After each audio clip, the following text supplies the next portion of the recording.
Hello, my dear ones. Gather close. Today I want to tell you about a secret. Not a scary secret, but a beautiful old one.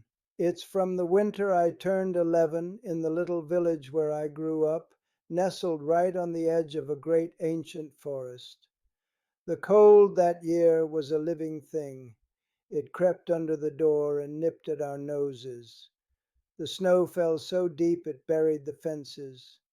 And at night we heard them, the wolves. Their songs would float through the frozen air, a sound so lonely it made your heart ache. One evening a panic spread through our village.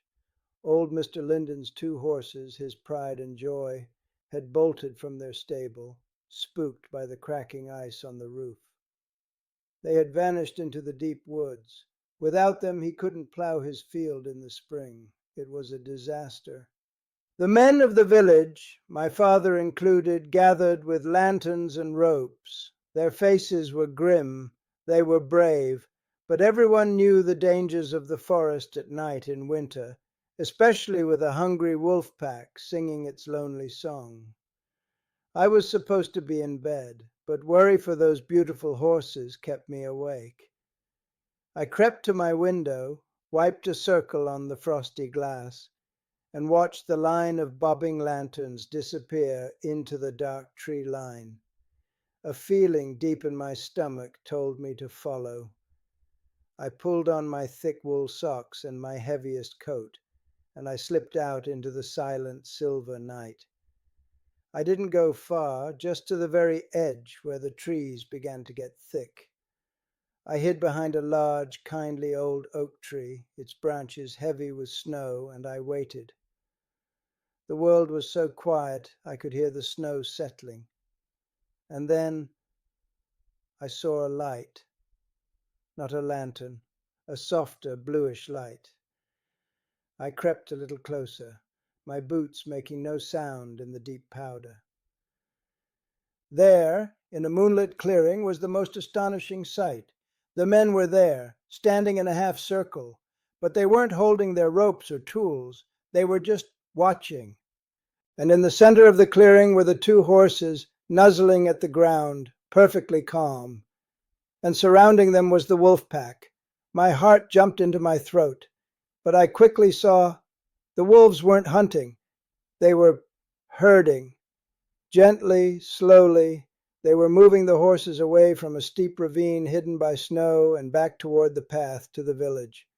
The largest wolf, a magnificent gray with intelligent eyes, lifted his head. He looked right at my father. It wasn't a threat. It was a glance of understanding. He gave a low, soft yip, and the pack melted back into the shadows of the forest, leaving the horses alone, safe and sound.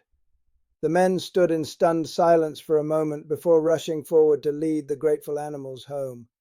I ran back to my house, my mind racing, my heart full of a wonder I couldn't explain. When my father returned, he came not to the main room, but straight to my bedroom.